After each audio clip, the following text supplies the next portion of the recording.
Bonjour et bienvenue à une autre prédication de l'Église chrétienne évangélique En Chemin.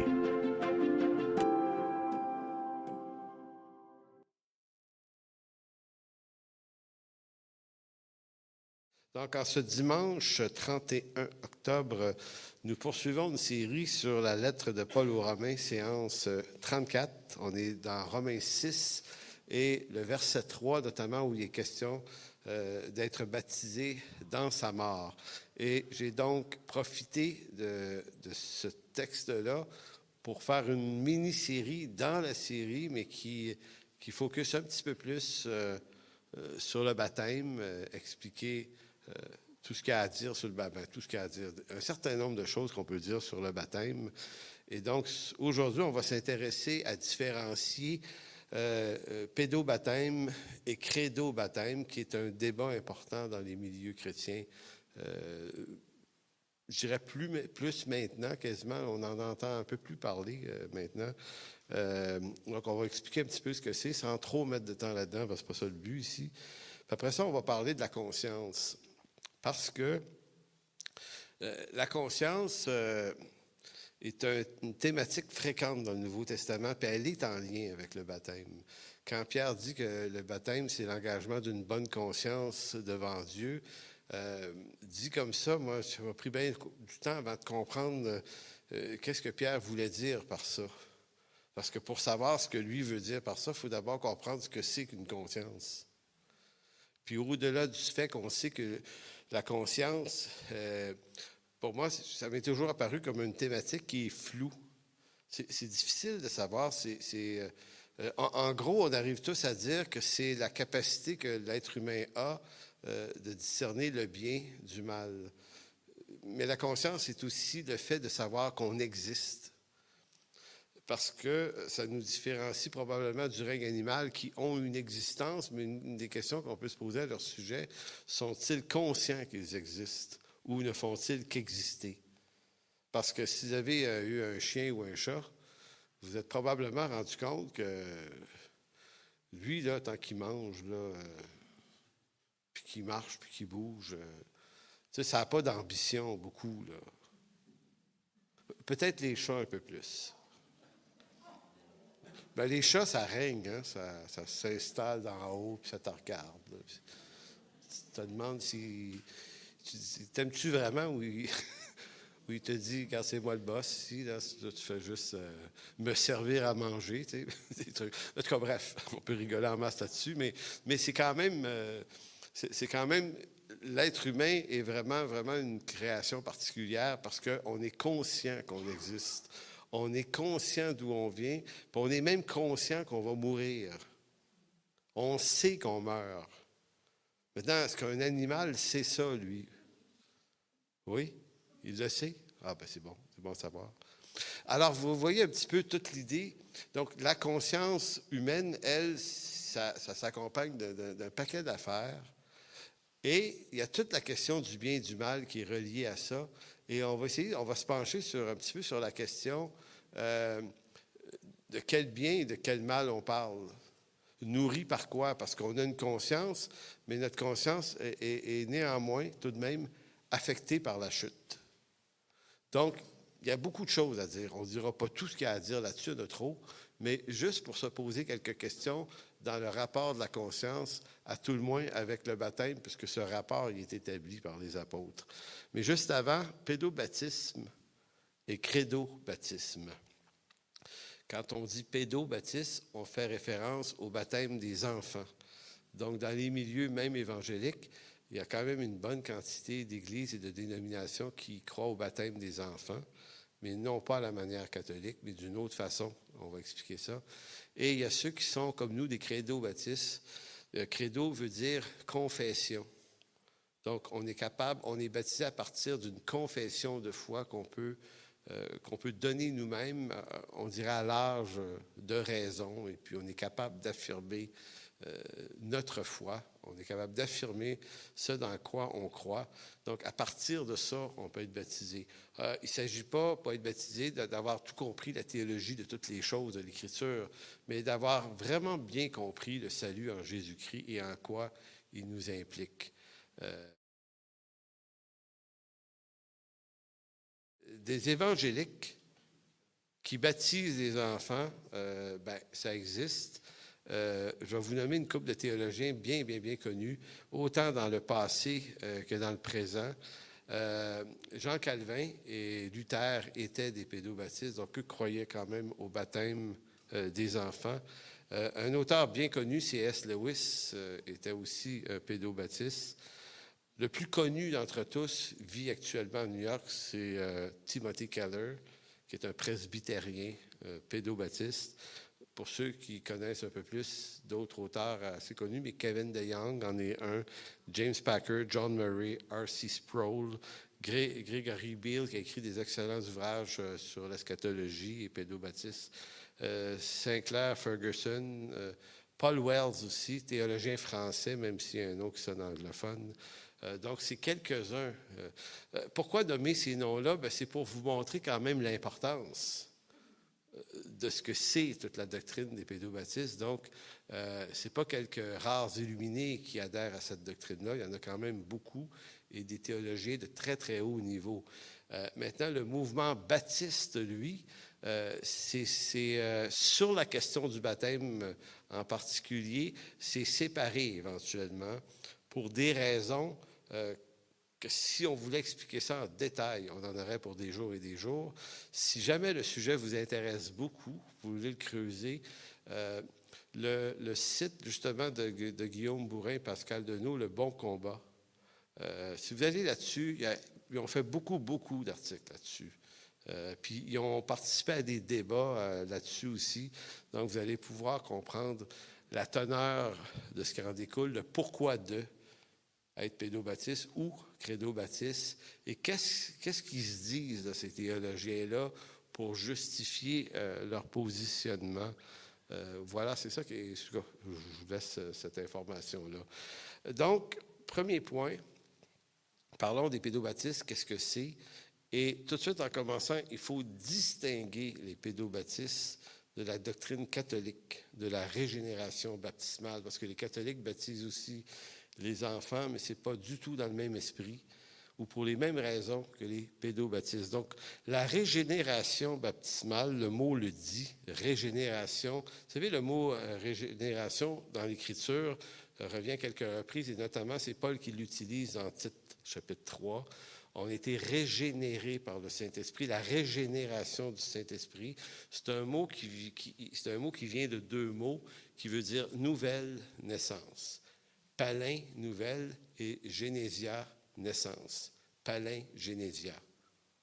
Nouvelle ou régénération.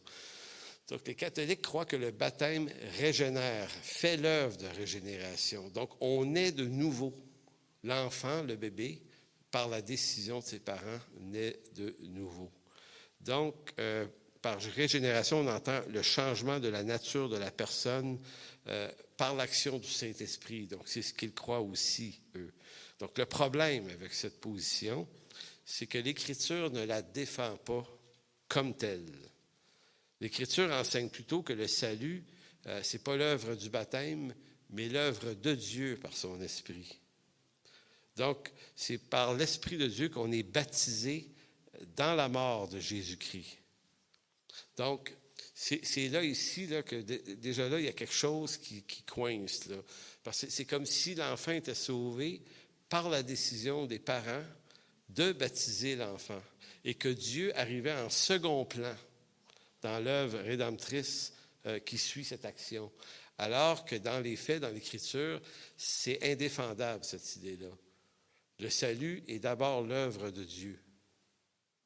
Et ça, dans le monde chrétien en général, chez les protestants, au-delà du libre arbitre ou du calvinisme, tout le monde est quand même d'accord pour dire que l'œuvre du salut, c'est l'œuvre de Dieu d'abord. Maintenant, ça peut se distiller dans toutes sortes d'explications vers après, mais ça doit rester de la plus haute importance. Je vous parlais de Tite 3.5 tout à l'heure.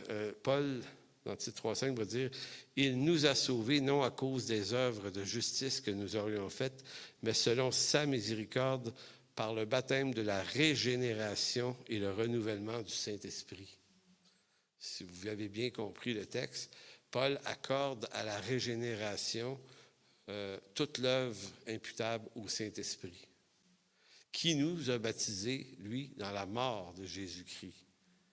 Donc, quand on se fait baptiser d'eau, on ne se fait pas baptiser en vue d'être sauvé, mais on se fait baptiser parce que nous sommes sauvés. Mais ça fait toute la différence. Ça explique aussi pourquoi Jésus, dans l'Évangile de Jean, chapitre 3, verset 7, dans sa discussion avec Nicodème, il va dire à Nicodème, il faut que tu naisses de nouveau. Et vous savez, nous, les évangéliques, on a naître de nouveau, c'est une expression qui est un petit peu galvaudée, je pense, par le fait que nous, on a fait de quoi avec ça, qui surpasse ou qui se tasse un peu à côté de la vraie signification. Ou, en tout cas, vous allez voir ce que je veux dire, c'est que quand on dit à quelqu'un de naître de nouveau, là, on a facilement l'image que naître de nouveau, c'est s'avancer en avant lors d'une célébration d'évangélisation ou du dimanche, de lever la main, de s'avancer et de prier, de répéter après moi cette prière. Comprenez-vous, on a créé un décorum, pas un décorum, une démarche d'étapes. Et répète après moi, dis ça, dis ça, dis ça, puis le Seigneur va te sauver. Et c'est tellement ancré dans la culture évangélique qu'on se dit, ben oui, c'est de même, ça se fait. Sauf que l'approche dans l'Écriture est inexistante. Mais ce qui est extrêmement présent, et c'est ce que Jésus dit à Nicodème, et ce que Pierre dit à Paul mentionne à Tite, c'est simplement qu'il faut naître de nouveau. Donc, la vie chrétienne ou le salut, c'est une nouvelle sorte de vie. Donc, oui, on peut prier avec quelqu'un en passant. Puis oui, on peut inviter des gens à se tourner vers Dieu. Puis je ne suis pas en train de dire qu'on ne peut pas faire ça. Je suis en train de dire que la nouvelle naissance ne s'effectue pas nécessairement dans notre rimette à nous. C'est Dieu qui sauve. Donc, même si ça ne s'est pas passé comme ça pour vous, parce que j'ai déjà vu des gens me poser la question, on se dit, ouais, mais moi, je pense que je suis sauvé, mais je ne me suis jamais avancé en avant. Fait que, tu sais, il me manque peut-être. Je peux-tu avancer? Tu sais, tu dis, non, mais le salut vient de Dieu. Si tu es sauvé, point. Il t'a sauvé parce qu'il t'a régénéré puis il t'a révélé l'importance du sacrifice de son Fils. Est-ce que tu as bien saisi ça? Est-ce que tu y as cru? Oui. Bon, mais avancer en avant, là, les apôtres n'ont jamais pratiqué ce genre de truc-là. Là. Jamais. Là. Mais enfin, jamais, peut-être. Mais c'est parce que l'Écriture ne dit pas que c'est cette démarche-là. Puis, dans les apôtres, il n'y a pas une formule d'intercession particulière en disant, bon, ben, tu sais, Paul ne finit pas ses lettres en disant, bon, je vous envoie cette lettre, mais s'il y en a qui ne sont pas sauvés, répétez après moi. Donc, je suis en train de dire que nous, les évangéliques, qui avons l'impression d'être la 7e merveille du monde, bien souvent, comme si on avait, au 20e siècle, trouvé les formules winner, gagnantes, on a tout trouvé ça, puis ça marche. Ben, on est aussi religieux que bien d'autres qu'on trouve très religieux, mais c'est juste que c'est toujours le même problème. On voit plus les défauts des autres que les nôtres, puis c'est important des fois de tourner à l'entier, de dire, ben, il y a des affaires qu'on fait que pas méchant, là, c'est juste que ça vaut juste qu'est-ce que ça vaut. Donc, de quelle façon je suis sauvé et de quelle façon vous l'êtes, quand on y pense comme il faut, Dieu s'y est pris de la façon dont il s'y est pris pour me rejoindre moi, puis mon témoignage peut ne pas ressembler du tout au vôtre. Et ça ne nous dit rien sur comment Dieu sauve. Je pense qu'on a vraiment affaire à un Dieu personnel. Puis il traverse les voiles puis les nuages pour nous rejoindre, nous, dans notre réalité à nous. Et s'il y en a que ça s'est passé avec grand éclat, bien, il y en a que ça s'est passé tout à fait tranquillement. Et puis, moi, dans mon cas, j'ai plus l'impression d'avoir découvert mon salut que de l'avoir trouvé. C'est une curieuse affaire. Je ne vais pas vous parler de ça ce matin, mais c'est des années plus tard que j'ai un peu plus compris comment le Seigneur m'avait rencontré moi. Donc, tout ça pour dire qu'on vous parlait de la problématique de la posture catholique. Régénération baptismale voudrait dire que Dieu a comme régénéré le bébé presque naissant sur la décision de ses parents, alors que cette affaire-là aussi est totalement indéfendable sur le plan biblique. C'est vrai qu'on peut faire dire à la Bible toutes sortes de choses, mais c'est exactement ce qu'on ne doit pas faire. La position presbytérienne, le pédobaptisme maintenant, qui diffère du catholicisme, même s'il baptise aussi les enfants, se lirait comme ceci. L'efficacité du baptême, pour eux, n'est pas liée au moment particulier de son administration. Avez-vous compris? C'est pas évident, là.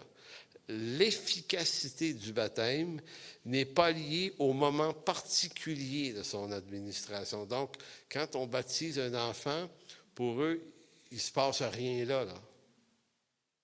Il n'y a pas de salut qui accompagne la chose. Donc, ils ne les baptisent pas dans cet esprit-là. Par le droit et l'usage de cette ordonnance, la grâce promise est non seulement offerte, mais réellement présentée et conférée par l'Esprit Saint à ceux, adultes ou enfants, auxquels il est accordé selon le conseil de la propre volonté de Dieu et au temps fixé par lui. Donc, c'est une posture qui dit la personne potentiellement pourrait être sauvée par Dieu, mais on l'ignore. Puisque c'est l'œuvre de Dieu par son esprit. Maintenant, pourquoi on va quand même baptiser l'enfant en son jeune âge? Donc, il faut qu'il y ait une raison à ça. Donc, je vous disais que les catholiques, eux, additionnent ou ajoutent à ça une régénération, alors que chez les pédobaptistes, c'est plutôt un acte d'alliance. Et je m'explique. Les pédobaptistes évangéliques croient que les enfants font partie de l'Église visible. C'est un texte de Bourrin, en passant, que je vous lis là. Parce que lui a beaucoup écrit là-dessus. Donc, les pédobaptistes évangéliques croient que les enfants font partie de l'Église visible et pas nécessairement l'Église universelle et invisible. Encore là, il faut distiller ça.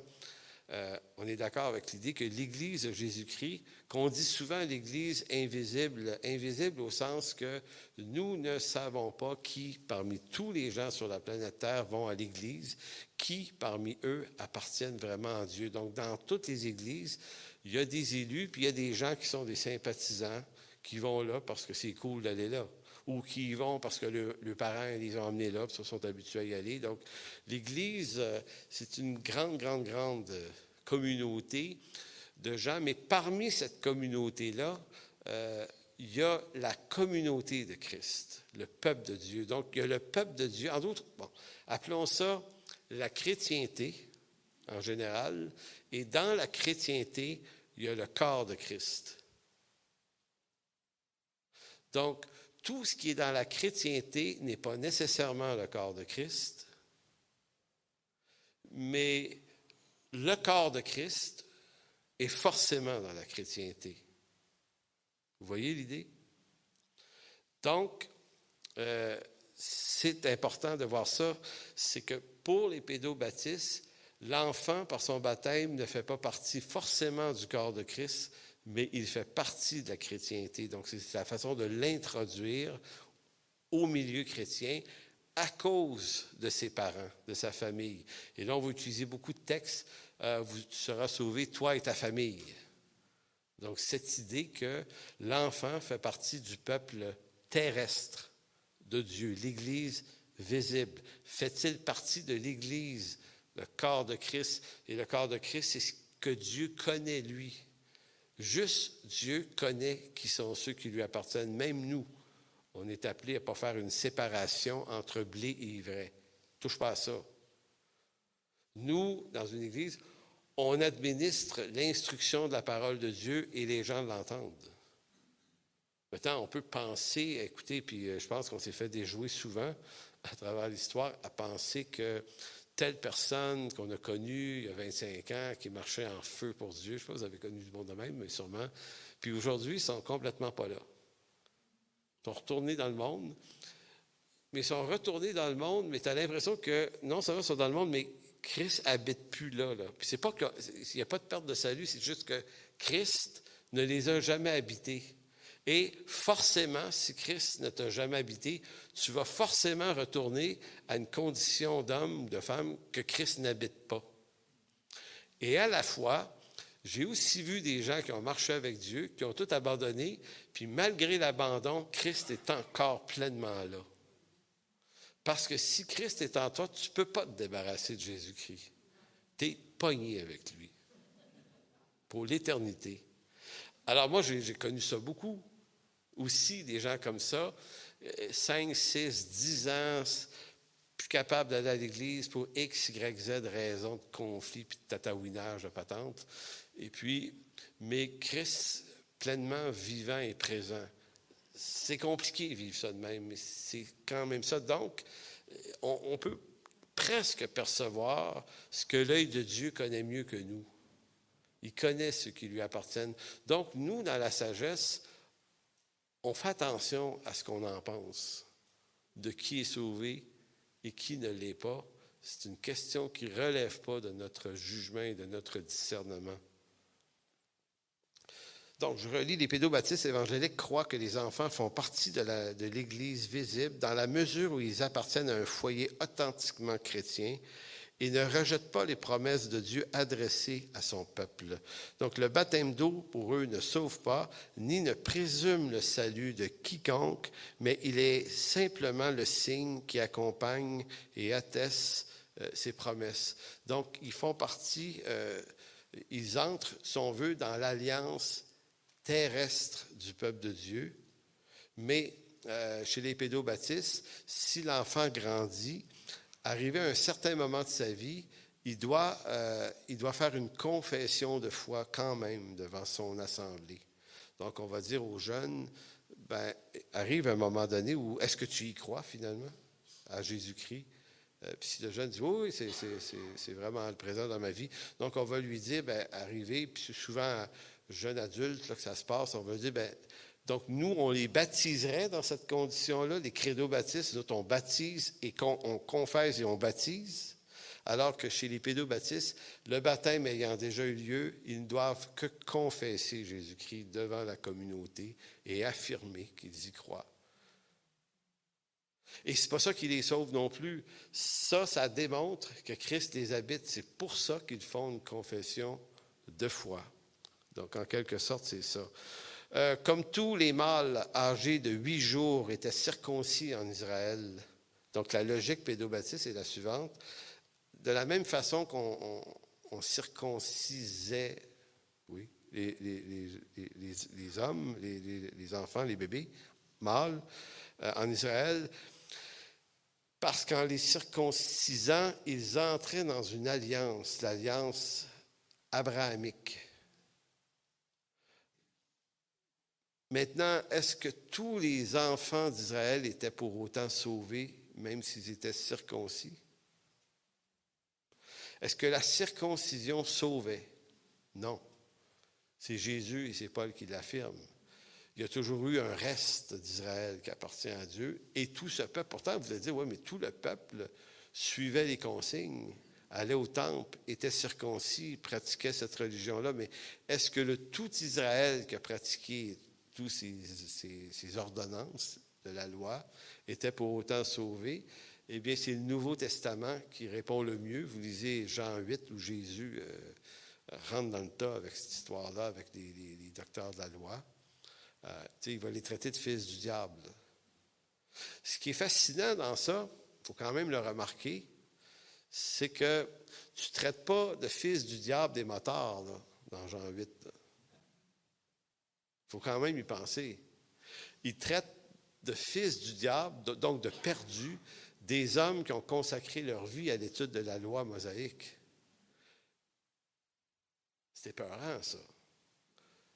C'est intéressant à lire, mais si vous vous arrêtez, tu dis, OK, my God, tout ce que je sais, tout ce que je pense savoir, tout ce que je pense maîtriser, ça assure rien, là. Pourquoi? Parce que le salut ne vient pas de ce qu'on en sait, ni de ce qu'on en connaît, ni des œuvres qu'on pourrait faire. Ça nous vide complètement et ça nous ramène dans une nudité complète à réaliser qu'on est sauvé par la grâce seule, sans les œuvres de la loi. Fait qu'on est incapable de s'appuyer sur quoi que ce soit qui viendrait de nous, qui le confirmerait. Mais soyez rassurés. Si vous aimez aller dans une église puis vous aimez vos frères, c'est un sacré bon signe quand même. Parce que je veux dire, tout le monde va sortir de cette tête-là, je suis peut-être complètement perdu, puis je veux juste m'en faire accroire après tout. Non, quand même. Tu sais, on confesse la foi, on y appartient. Oui, on est sauvé, on y appartient, puis on ne rentrera pas dans le doute, puis commencer à faire des introspections, parce que tu dis, ouais, mais si j'étais vraiment sauvé, peut-être que cette patente-là qui est dans ma tête, ça ne serait pas là, cette affaire-là, parce que là, puis là, on regarde à nos mauvaises œuvres comme raison de se dire qu'on n'est peut-être pas sauvé. Mais le problème avec, si on regarde nos mauvaises œuvres pour se dire qu'on n'est pas sauvé, c'est qu'on est dans le même piège que celui qui regarde ses œuvres pour démontrer son salut. On est encore coincé dans les œuvres.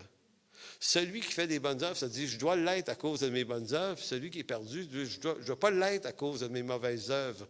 Sauf que le salut est une grâce. Il est sans rapport avec les œuvres. Ni les bonnes, mais ni les mauvaises. Fait que ça nous ramène dans une nudité complète devant Dieu. Je ne sais pas si nudité est le bon mot, là, peut-être pas. En tout cas, vous comprenez l'idée, que je ne suis sauvé que par grâce. C'est pour ça que Paul va dire aux Éphésiens, Éphésiens 2, « Et cela ne vient pas de vous, c'est le don de Dieu. »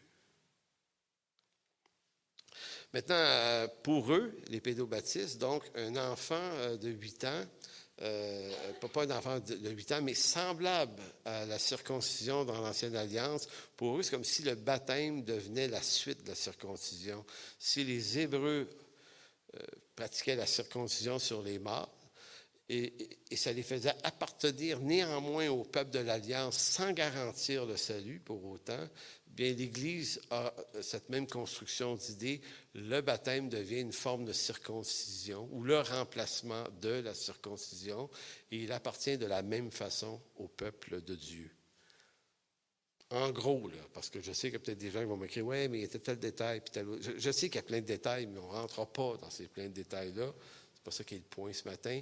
C'est juste qu'en gros, ça ressemble à peu près à ça. Maintenant, le problème, c'est qu'il y a une énorme différence entre la circoncision et le baptême. D'abord, dans la circoncision, c'était juste les mâles. Où étaient les filles dans ça? Pas là. Donc, dans le Nouveau Testament, bien là, ça serait filles et gars. On dit, OK, c'est une légère différence qui est facilement contournable pour eux, ça, mais l'autre point, c'est que l'alliance de la loi ou l'alliance aussi abrahamique, elle, prévoyait un peuple élu duquel naîtrait un Messie. Donc, tout le peuple était comme mis à part pour Dieu en vue de cet événement-là. Ça ne voulait jamais dire que tous ceux qui font partie de ce peuple sont des gens sauvés.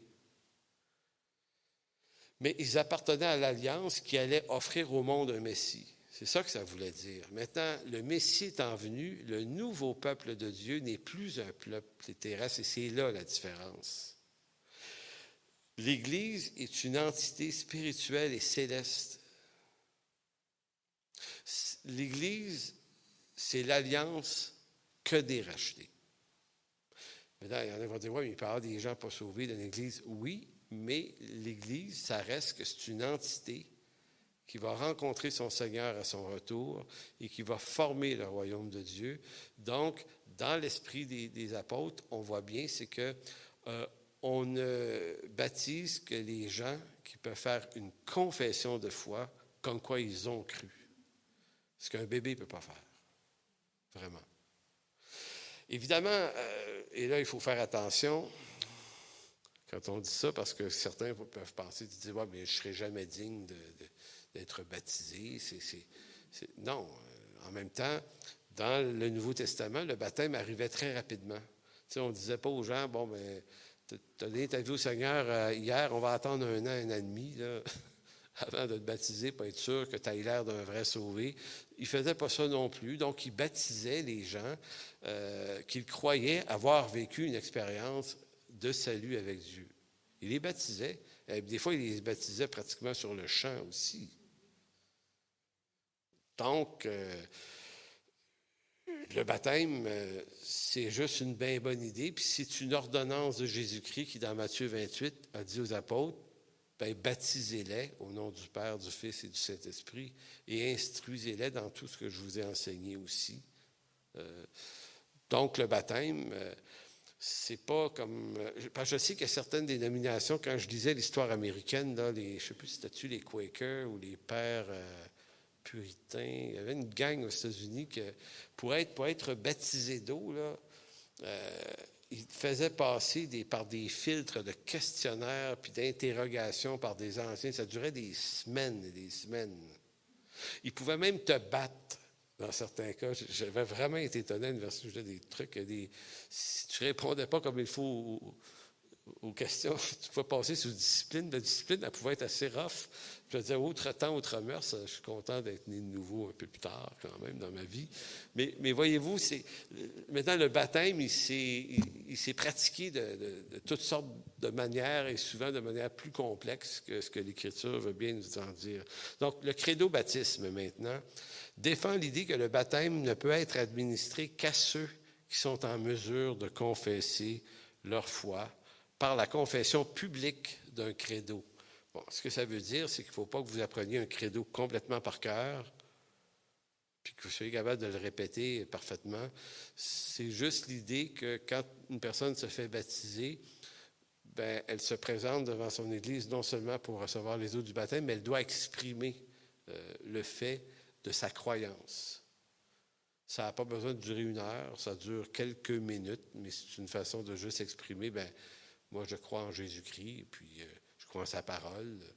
Je veux, par ces eaux du baptême, m'engager devant le Seigneur et devant ses enfants à marcher avec lui fidèlement, au mieux possible, par sa grâce. C'est jamais parfait, mais voyez-vous, c'est comme ça qu'on vit ça aujourd'hui. Donc, pour les credo-baptistes, le baptême ne remplace pas la circoncision de l'Ancien Testament parce que l'Église, à la différence réelle, n'admet que les femmes et des hommes réellement régénérés. Donc, l'Église, elle admet des hommes et des femmes qui, en Jésus-Christ, ne sont plus ni hommes ni femmes. Galates 3. Maintenant, vous voyez, là, il y a une passe ici bien importante à comprendre, c'est que quand Paul dit qu'il n'y a plus ni homme ni femme en Jésus-Christ, il ne dit pas qu'il n'y a plus ni homme ni femme dans l'administration des choses terrestres de l'Église. Il y a encore des hommes et des femmes. Sinon, à quoi bon le mariage? Juste pour ça, là. Sauf que dans la réalité du royaume de Dieu, dans laquelle on est déjà, mais pas encore, dans cette réalité spirituelle qui nous attend, mais qui, dans la réalité dans laquelle on va rentrer pleinement un jour au retour du Seigneur, on va entrer dans une nouvelle réalité. Donc, il semble que là-haut, on n'est ni homme ni femme. Une nouvelle création. On est des nouvelles créatures, corps glorifiés. J'ai aucune idée à quoi ça a l'air, exactement, là, cette affaire-là. Tu sais, puis si vous aimez être en amour, ben, ça sera plutôt trop ça là-bas. Mais tu sais, on ne peut pas beaucoup en parler de ça, parce que tu dis, ma femme là-bas, tu sais, t'appelles-tu encore chérie, là, tu sais? Je sais pas, tu sais, c'est bizarre, hein, non? Tu sais, puis si tu as eu, je sais pas moi, 4 maris arrivant en haut, ils sont tous parfaits là-bas, là. Puis ils n'ont plus de problème. Non, vous comprenez que c'est en tout cas, ça va être intéressant on s'en parlera, mais qu'on soit là pour voir de quoi ça a l'air. Donc, l'alliance d'Abraham incluait tout un peuple sans départager les sauvés et les non-sauvés. Ça, c'était l'alliance abrahamique. Alors que l'alliance de la grâce en Jésus-Christ n'admet que des gens qui croient que Dieu les a sauvés, par grâce, et ce même avant la fondation du monde. Donc, l'Église, c'est plus précis. Donc, en quelque sorte, il me semble que j'ai pris beaucoup de temps pour exprimer ça. Commencer à quelle heure? Je ne me souviens plus. Bon.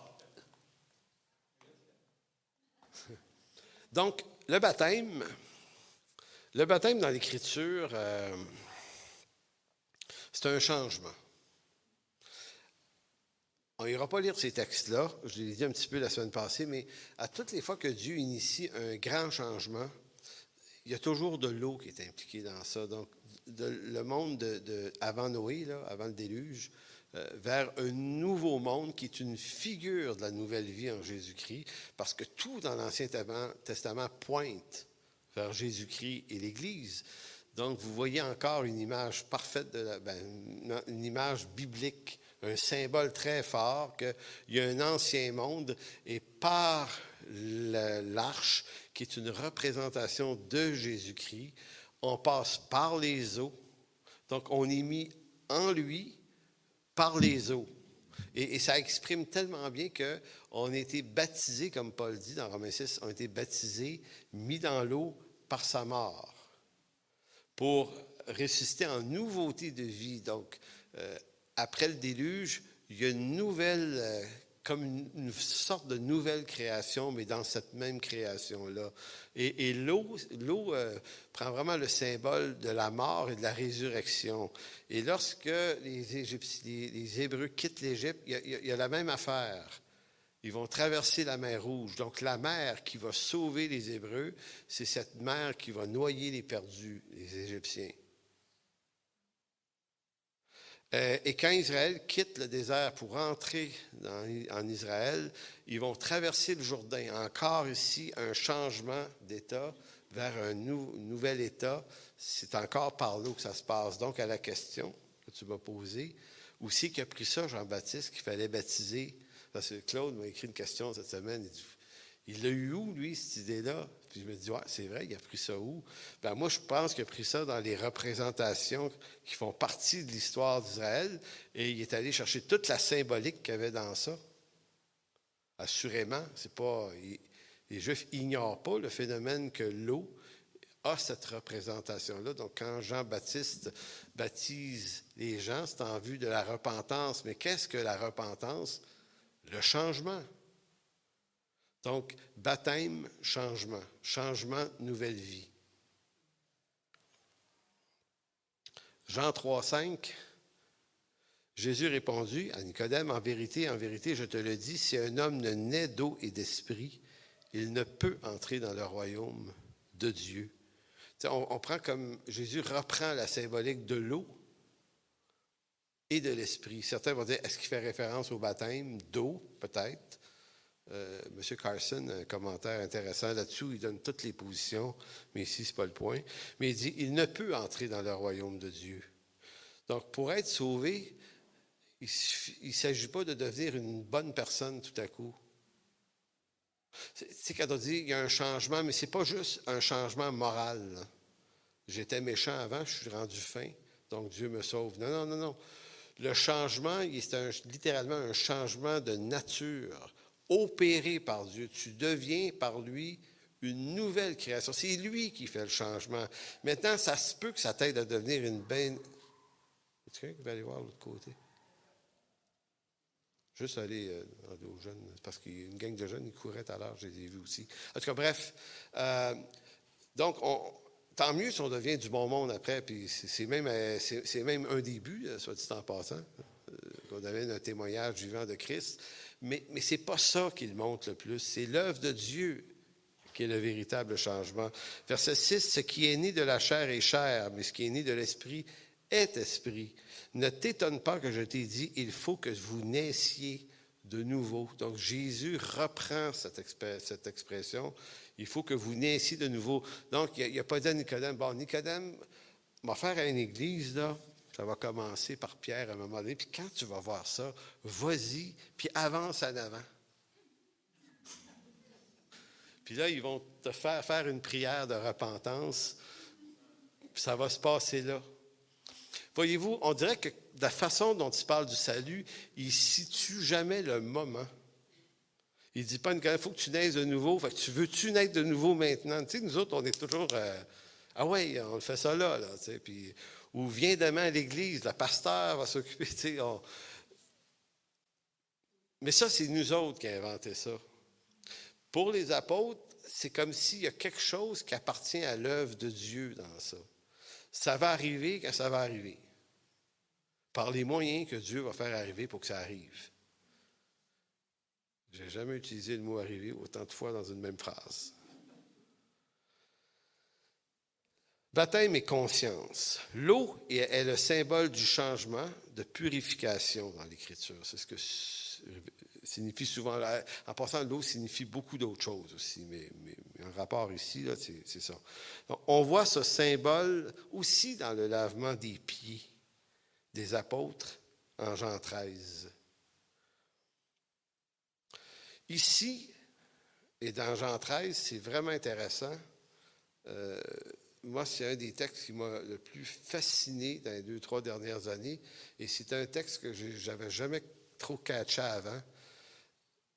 Et quand on comprend l'histoire du lavement des pieds, il y a plein d'affaires dans ça. Ça nous parle de leadership d'Église. C'est comme si Jésus défaisait le concept du leadership, encore là qu'on s'est inventé, nous les évangéliques. Là, on parle de leadership, l'Écriture n'utilise jamais ce mot. Elle dit celui qui va être le plus grand, mais qui soit le plus petit, qui se fasse le serviteur de tous. Et je vous dis, là, leader et serviteur, là, on a beau dire, oui, mais on veut dire la même affaire quand on les utilise. Peu importe ce qu'on veut dire, les deux mots, c'est deux concepts très forts. Puis qui ne nous disent pas la même affaire. Donc, quand Jésus va laver les pieds des apôtres, c'est Pierre qui résiste, il ne veut pas. Puis là, Jésus lui dit, non, Pierre, regarde, c'est parce que je veux que tu comprennes que si je ne te lave pas les pieds, tu n'auras point de part avec moi. Ce que Jésus est en train de faire, il est en train de dire, c'est moi qui fais l'œuvre, Pierre. Et moi, je fais l'œuvre de te laver. Donc, c'est l'image de la rédemption. Par son sang, il pardonne, il purifie des pécheurs. Fait que Pierre, le symbole qui a l'air, ça a l'air juste d'une petite joute, là, tu sais, d'une chaudière d'eau, mais on est en train de vivre une symbolique, mais elle est pleine de signification. Et tu négligeras pas cette symbolique-là, Pierre. Je dois te laver les pieds. Donc, le renversement, il est catastrophique pour Pierre parce que dans le monde de l'apôtre Pierre, c'est les plus petits qui lavent les pieds des plus grands. C'est comme ça que ça marche. C'est des serviteurs, c'est des esclaves dans ta maison qui lavent les pieds de tes invités. Donc, on comprend la réaction de Pierre qui se dit, mais ça n'a pas de bon sens. Toi, tu me laverais les pieds, voyons donc. Jésus dit oui. On renverse le paradigme complètement. C'est plus tes œuvres de la loi qui te lavent toi-même par ta propre activité religieuse, Pierre. Maintenant, c'est mon œuvre à moi, puis c'est moi qui te lave. Et quand Pierre a compris, il dit, ben, lave tout le corps d'abord. Ça, c'est Pierre. Mais vous voyez un petit peu l'idée, là, à quel point la symbolique de l'eau prend de l'importance dans cette histoire-là. Puis, c'est pas l'eau qui était dans la chaudière là, qui était importante, c'était le jeu, là, le symbole qui était riche, que tout ça contenait. Donc, dans la lettre aux Hébreux, et là, j'en viens sur la question de la conscience et de la repentance, du bien et du mal. Et je veux juste faire une petite parenthèse sur l'histoire du fils prodigue, là. Vous savez, si on veut savoir si une personne se repent vraiment ou si on se repent vraiment, une vraie repentance, puis je pense que cette histoire-là nous le montre bien. L'homme qui a pris la moitié des richesses de l'héritage, qui est parti les dépenser avec des prostituées, puis qui finit à manger des carouges, qui est de la bouffe de cochon, je pense, si je me souviens bien, la patente, là. Il dit, étant entré en lui-même, il s'est dit, et il s'est dit un certain nombre de choses, mais il faut apprécier toutes les choses qu'il aurait pu se dire qu'il n'a pas dit non plus. Tu sais, il s'est dit, ouais, dans la maison de mon père, même les serviteurs mangent mieux que moi. Tu sais, puis, tu sais, il y a une saine réflexion, le gars, sur la situation. Puis, c'est comme s'il dit, j'irai vers mon père et je lui dirai, j'ai péché contre toi. Il n'y a rien dans son raisonnement qui dit, oui, mais quand même, mon père n'a quand même pas été juste. Puis mon frère, l'autre, l'écœurant, qui lui, essaye de faire ci, puis faire, tu sais, rentrer dans, oui, mais j'ai eu un peu raison, même si je suis dans le trouble en ce moment, puis je veux m'en sortir. On sent que la repentance, quand on se repent, on n'est plus dans l'accusation de l'autre, on est dans l'accusation de soi-même. Et ça restaure une conscience. Parce que je disais tout à l'heure, dans la question de la conscience, du bien et du mal, c'est de quel bien et de quel mal on parle au juste. Hébreux 10, 19 nous dit « Ainsi donc, frères, puisque nous avons au moyen du sang de Christ ou de Jésus une libre entrée dans le sanctuaire, par la route nouvelle et vivante qu'il a inaugurée à travers le voile, c'est-à-dire de sa chair, et puisque nous avons un souverain sacrificateur établi sur la maison de Dieu, approchons-nous donc avec un cœur sincère dans la plénitude de la foi, les cœurs purifiés d'une mauvaise conscience. Les cœurs purifiés d'une mauvaise conscience et le corps lavé d'une eau pure. Voyez-vous ici, allusion au baptême, mais allusion à la conscience aussi. Et il parle d'une conscience qui est purifiée, ce qui veut dire que la conscience peut être souillée. Et la conscience est forcément souillée en Adam. Donc, dans 1 Pierre 3, regardez comment Pierre explique le baptême, 1 Pierre 3, 21. Et Pierre, avant le verset 21, faisait référence aux eaux du déluge de Noé aussi. Là. Et il va dire, cette eau était une figure du baptême, qui n'est pas la purification des souillures du corps, mais l'engagement d'une bonne conscience envers Dieu. Donc, il revient encore sur la conscience et le baptême d'eau. Et qui maintenant vous sauve, vous aussi, par la résurrection de Jésus-Christ, qui est à la droite de Dieu, et ainsi de suite. Maintenant, Pierre n'est pas en train de dire que le baptême sauve. Tu sais, il dit, c'est Dieu qui vous sauve. C'est par la résurrection de Christ que vous êtes sauvés. Mais il dit que le baptême, c'est l'expression d'une conscience. C'est comme si le baptême, en fait, le baptême, c'est pas notre baptême qui dessouille notre conscience, mais quand on se fait baptiser, il y a comme un engagement. Puis le mot grec, c'est pas tout à fait engagement, selon beaucoup de commentateurs, c'est le mot demande ou le mot requête.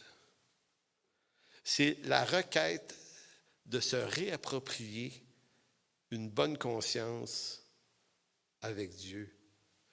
Comment on fait ça? C'est pratiquement, là. La réponse est simple. L'homme vivra de toute parole qui sort de la bouche de Dieu. Je dois apprendre à réexaminer ce qui me paraît bien et mal en Adam, être capable de renoncer à cette connaissance du bien et du mal en Adam qui vient de la chute, pour me réapproprier par la parole de Dieu le langage de Dieu sur le bien et le mal. Et bien et mal, ce que Dieu dit qui est bien et mal. Et ça signifie que notre regard sur ce monde, ça va être un regard de compassion parce que ce qu'on va observer de ce monde, c'est des gens qui ont redéfini par eux-mêmes ce qui est bien et ce qui est mal en Adam. Je vais terminer sur l'affaire Ward et Gabriel parce que ça tombe tellement dans le sens de ce que je veux dire puis de ce que je vais continuer à dire la semaine prochaine. Comment pouvons-nous vivre un engagement ou l'engagement d'une bonne conscience devant Dieu? Comment on fait ça? En vivant de toute parole qui sort de la bouche de Dieu. Donc, Cette semaine est sorti le jugement de la Cour suprême du Canada qui a innocenté M. Ward à 5 contre 4. Et ça part des débats, cette affaire-là, parce que parmi les chrétiens, il y a des bonnes raisons de dire que le jugement est bon, puis il y a des bonnes raisons de dire que le jugement est mal. Puis là, c'est compliqué de dire, ouais, attends une minute, là, c'est parce que vu de tel angle, sais-tu que les droits et les libertés, il faut que ça soit défendu, ça. Mais en même temps, ça n'a pas de bon sens qu'un humoriste se moque d'un enfant handicapé. Fait que là, t'es comme... Et si ça tombe dans tes émotions, tu vas traiter émotivement la chose. Et si tu es dans l'hyper-raison des choses, tu vas aller de ce côté-là. Et là, tu dis, comment ça se rencontre tout ça? Et je m'inspire de notre frère Guy Gravel. Je disais ça hier aux obsèques, que ce gars-là nous a appris à réfléchir plus loin. Donc, des fois, tu te dis, attends une minute, là, avant de dire quelque chose. Réfléchis puis pose-toi plus de questions parce que si tu réponds trop vite, tu risques de te mettre les 2 pieds dans les plats. Parce que même les 9 juges n'étaient pas d'accord, puis pourtant, ils ont les mêmes textes de loi. Hein? Ils ont le même contenu. Puis il y en a 5 qui ont dit qu'il n'est pas coupable. Les 4 autres, ça a l'air qu'ils le trouvaient très, très, très coupable. Ha ha! C'est drôle. Ben non, c'est pas drôle. C'est drôle. En tout cas, voici l'idée. Est-ce la conception du bien et du mal selon la Cour suprême du Canada dont les lois et leur interprétation évoluent dans un consensus social auquel on doit adhérer? Pas forcément non. On est dans ce monde-là. Ou est-ce le bien et le mal selon la loi de Dieu qui ne change pas? Le problème qu'on a, et c'est pour ça que c'est dur de se postuler dans ça, c'est que la loi de Dieu, c'est un bloc, ça ne bouge pas, cette affaire-là. C'est immuable. Bon, le jugement de la Cour suprême du Canada considère dans ce jugement plus important la liberté de parole d'un humoriste à qui on permet de ridiculiser le handicap d'un enfant. On trouve ça plus important que de protéger l'intégrité de cet enfant d'un humoriste qui gagne sa vie à faire du harcèlement sous le couvert de l'humour. Donc, on est un peu en train de dire, je peux lancer toutes les vacheries que je veux contre quelqu'un et de faire une parenthèse à la fin en disant, mais c'était une blague. Ah, bien là, c'est une blague, tu tombes sous un certain droit d'expression. Et là, moi, je ne suis pas en train de vous dire si tu es bon, si tu n'es pas bon. Je suis en train de vous dire que la lecture que j'essaye de faire, moi, de ça, c'est peut-être une lecture à distance, de dire, ça m'amène plutôt à me dire, OK, dans quel monde suis-je? Où est-ce qu'il est rendu, ce monde? C'est beaucoup plus intéressant d'observer ce monde qui s'abarre les pieds dans des contresens, dans des chaos de plus en plus, des situations, comment vous dire, tu sais, c'est comme, en même temps il y a un professeur de secondaire 4, un ami à moi, qui m'a écrit avant hier pour dire, tu sais, il dit, moi, j'enseigne à mes jeunes à l'école à ne pas faire de harcèlement. Et c'est ça qu'on a dans nos programmes. Là. On dit aux enfants, regardez, là, faire du bullying, là, c'est une sacrée mauvaise idée. Puis il dit, tout le système de l'éducation, lui, travaille là-dessus. Puis il dit, moi, je vois la structure juridique dire à un gars qui l'a fait 230 fois contre un enfant handicapé que c'était correct. Pas que c'était correct, c'était... Oui, mais du point de vue juridique, ils n'ont pas dit du point de vue moral. C'est ça qu'il faut comprendre que même les juges qui ont dit « OK, il peut le faire », ils n'étaient pas nécessairement d'accord. Et c'est là qu'on voit la distance qu'il y a entre celui qui porte la perruque et les textes de loi qu'il est appelé à interpréter. Donc, cette justice-là qu'il est appelé à interpréter, le problème, peut-être, c'est qu'elle évolue dans le temps. Quelqu'un m'a dit, c'est-tu de l'évolution ou de la régression? Ça évolue dans la régression, disons-le de même. Donc, le jugement de la Cour suprême du Canada a considéré ça. Bon, ce qui pose le problème, pour moi peut-être, ce n'est pas tant la décision des juges en faveur de Ward, c'est pas ça qui me trouble le plus, moi, mais c'est la raison profonde pour laquelle ils ont pris cette décision C'est quoi la raison profonde, sous-entendue? Parce qu'il y a 50, 60 ou 70 ans, ça ne se serait jamais produit une affaire de même. Parce que Mike Ward aurait commencé son spectacle il y a 60 ans, et dès qu'il aurait commencé à attaquer un enfant handicapé, la plupart des gens se seraient levés pour dire « Ben non, ben voyons donc. » Il n'aurait pas fini son spectacle, donc ça ne se serait jamais rendu en cours. Maintenant, comprenez-vous que l'évolution des idées là, fait en sorte qu'en 2021, ben là, tout à coup, ça se peut. Et ça se peut qu'il y ait des taouins qui, pendant 230 fois, vont aller écouter ça, puis vont rigoler. C'est ça le problème.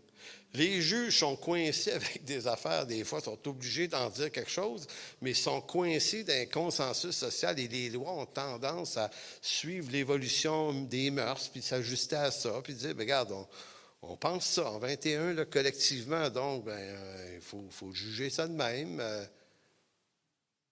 Maintenant, pourquoi je vous parle de ça? C'est par rapport à notre conscience. Quand les apôtres disent que le baptême, il est relié à une restauration de notre conscience, ça signifie qu'il faut repenser le bien et le mal. Donc, on comprend que ce monde, lui, échappe de plus en plus à ça.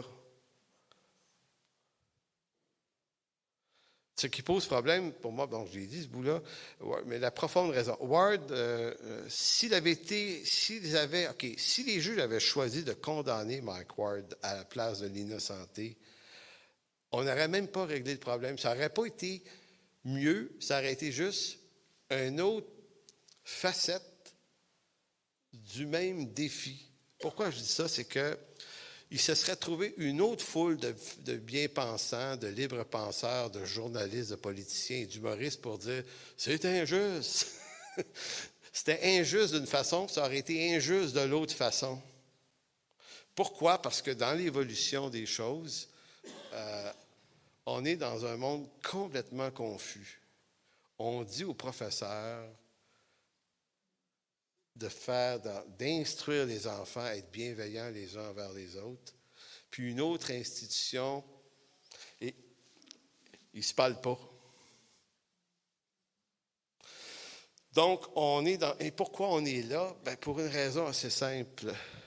Il faut regarder au-dessus du jugement et regarder plus loin et comprendre qu'à partir du moment où dans nos sociétés, Dieu a été mis à la porte de nos institutions publiques au Canada, ça s'est fait au cours du 20e siècle, bien, l'éthique qui découle de la loi de Dieu a été remplacée par la loi qui découle d'une éthique de l'homme sans Dieu, qui est une éthique qui crée des lois, mais qui sont à géométrie variable, qui sont sujettes à des régressions, évolution des mœurs, de l'homme sans Dieu.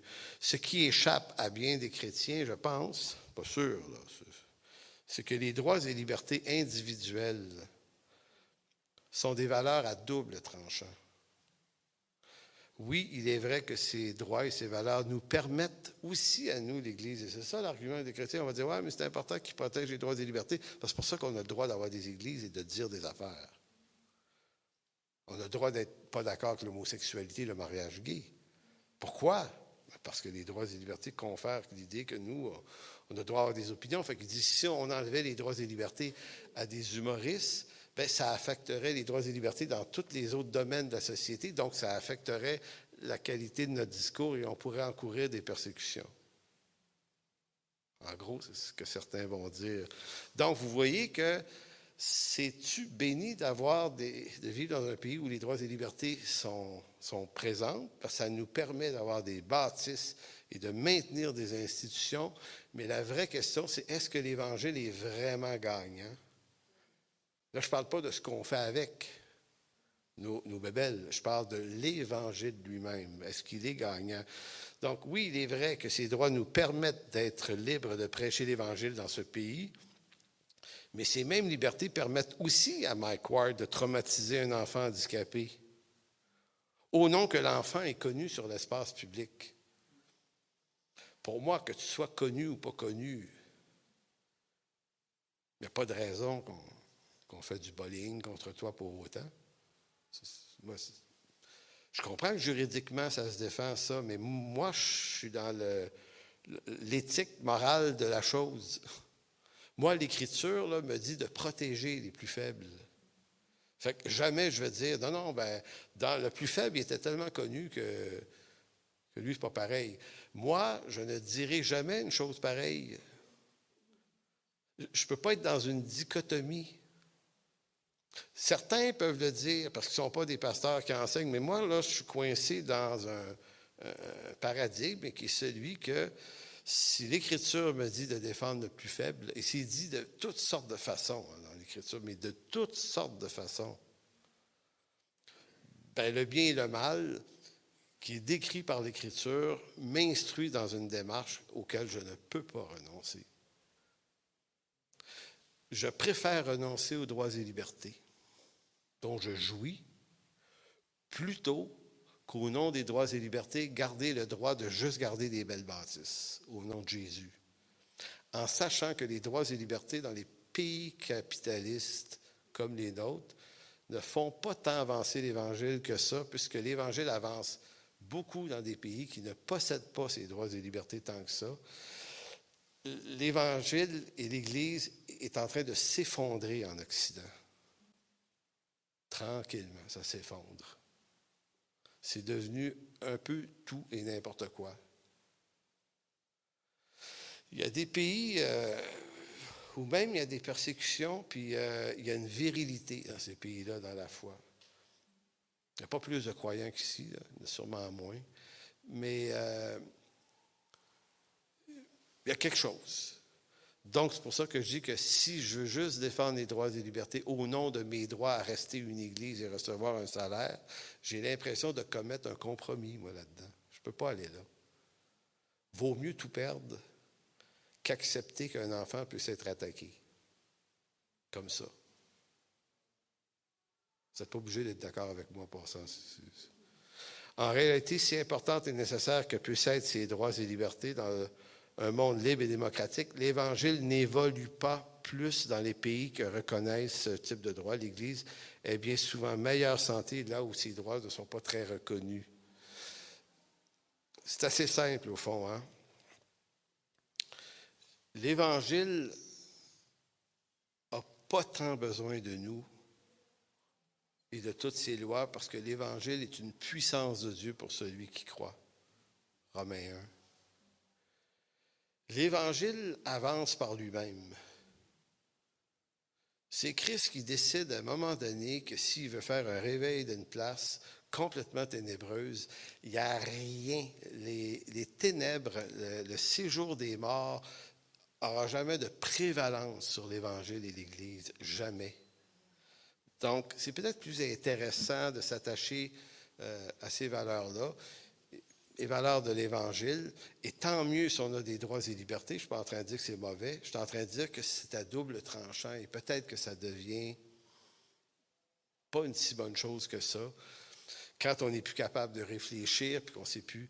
Donc, notre société a abandonné Dieu volontairement, puis même quand Dieu faisait partie de ces institutions-là, c'était vraiment pas parfait, mais il y avait des lois dans le pays qui étaient dans l'inspiration de l'Écriture. Le bien et le mal se définissaient d'une certaine façon très précise. Et dans les années 50, notamment au Québec, par le refus global, les textes, on a commencé à gruger ça. Puis aujourd'hui, on se retrouve dans une société où les institutions ont complètement évacué Dieu.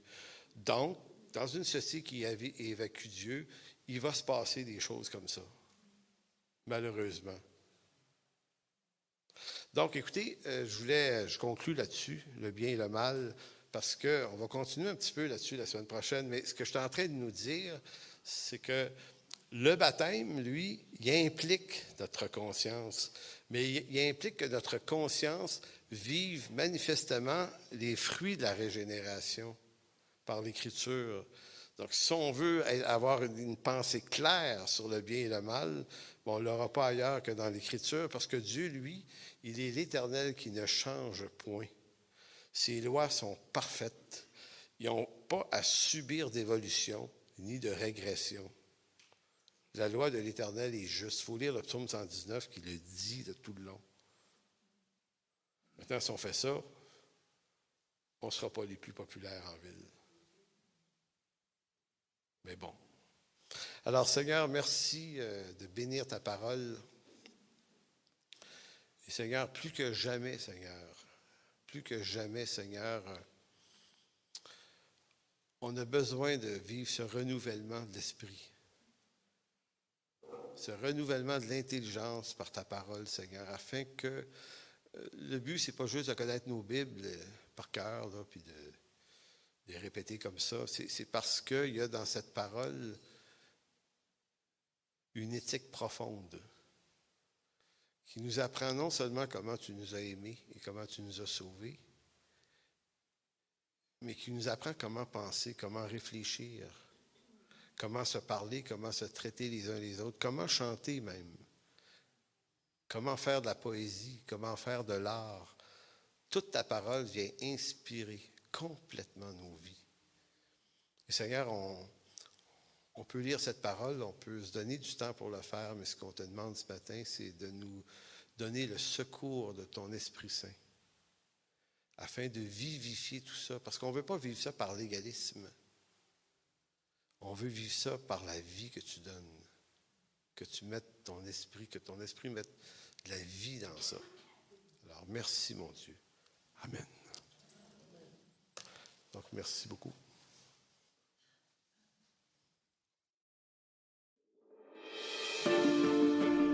Pour toute information, n'hésitez pas à communiquer avec nous à info@églisesenchemin.com.